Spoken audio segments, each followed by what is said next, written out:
코로나19 확산세가 좀처럼 잡히지 않고 있습니다. 정부는 수도권에 적용한 사회적 거리두기 4단계를 2주 연장하면서 비수도권의 방역 조치도 곧 강화하겠다고 밝혔습니다. 예, 한림대 강남성심병원 감염내과 이재갑 교수와 함께 코로나 상황 살펴보겠습니다. 안녕하십니까? 네, 안녕하세요.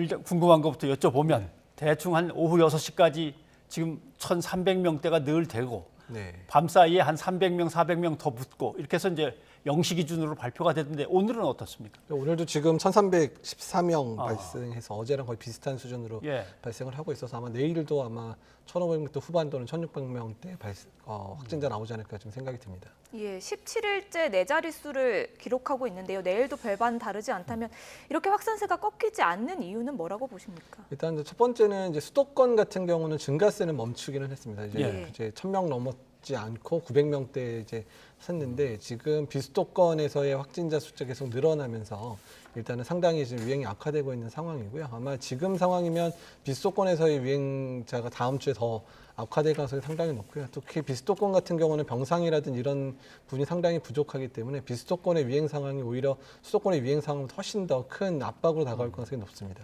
예. 거리두기 4단계, 최고 단계의 조치를 지금 계속 해오고 있는데 이게 효과가 아직 안 나타나는 겁니까? 그래도 그렇게 했기 때문에 지금 이렇게 멈춰선 겁니까? 아니면은 뭔가 조치 자체가 문제가 좀 있는 겁니까?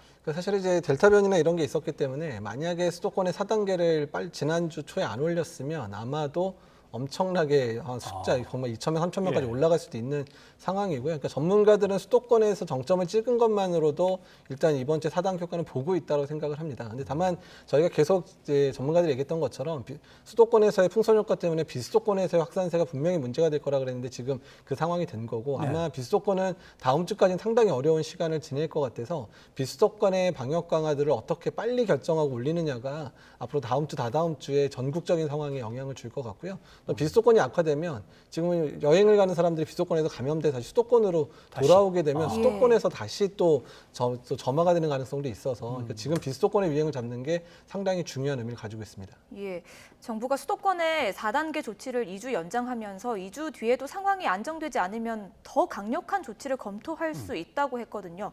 더 강력한 조치라면 또 어떤 게 있겠습니까? 그러니까 우리나라 차원에서는 뭐 영국이나 유럽에서 했던 락다운까지 갈 수는 없을 것 같고요. 그러니까 그 전에 3단계 때 썼던 방식들 있죠. 그래서 이제 자영업 하시는 분들이 영업 시장을 뭐 9시로 제한한다든지 아니면 카페 같은 경우에는 아예 뭐 테이크아웃을 바꾼다든지 이런 정책들이 될 것 같고요. 그다음에 직장들 같은 경우에 재택근무를 아예 이제 의무화 시켜가지고 일단 제조업 빼놓고 이제 사무실에서 근무하는 데는 되도록 뭐 재택근무를 시킨다든지 이런 카드가 아직 남아있기는 한 상황입니다. 예, 말씀하신 대로 결국 수도권에서의 감염 확산이 이제 비수도권으로 가고 휴가가 끝나면 비수도권에서 다시 또 수도권으로 몰려올 수도 있고 이렇게 되면 비수도권에는 어떤 조치들을 지금 취해야 되는 겁니까? 그러니까 사실 비수도권 같은 경우는 사실 오늘 발표가 이미 됐었어야 되거든요. 근데 아마 지자체 협의가 안 됐기 때문에 단계 격상 얘기가 안 됐는데 그래서 비수도권 자체에서 문제가 되는 지역은 알아서 빨리 좀 올려야 되는 상황이고요. 그리고 이번 주말까지는 일단은 뭐 되도록이면 전국의 단계들을 뭐 최소는 3단계, 뭐 가능하다면 일부 특정 위험 지역은 4단계로 올리고 그나마 괜찮은 지역은 3단계로 한다든지 이런 일괄적인 조치들이 지금은 좀 서둘러야 되지 않나 생각이 듭니다. 예. 또 우려스러운 게 변이 바이러스의 검출률이 2주 동안 10배가 늘었다고 하더라고요. 이렇게 되면 기존 코로나 바이러스를 좀 추월하는 게 아닐까요? 네, 일단은 지금 이제 아마 다음 주 결과 보면 아마 델타 변이가 전체 변이의 아마 절반 이상 차지할 거로 일단 예상을 하고 있는 상황이고요. 어떤 델타 변이의 그 유행 상황 자체가 어떻든 지금의 4차 유행의 상황을 악화시키는 건 맞는 것 같고 이 상황이 아마도 한두 달 정도는 계속 지속될 가능성도 있습니다. 예. 일단 백신 얘기를 좀 해봐야 될 것 같습니다. 요즘 만나면 뭘로 맞아? 그럼 뭐 모더나를 맞아, 파이자를 맞을 것 같아. 뭐 확정된 게 아직 없는 사람들이 많으니까 서로 옥신각신 하는데 mRNA 방식이라 다 어차피 마찬가지입니까? 어떻습니까? 네, 일단은 이제 그 기전이나 이런 것들도 같고요. 그다음에 효과나 또 이상 반응 자체도 거의 유사한 상황을 나타내고 있기 때문에 또 화이자나 모더나나 어떤 백신을 맞거나 크게 상관은 없을 것 같기는 합니다. 예.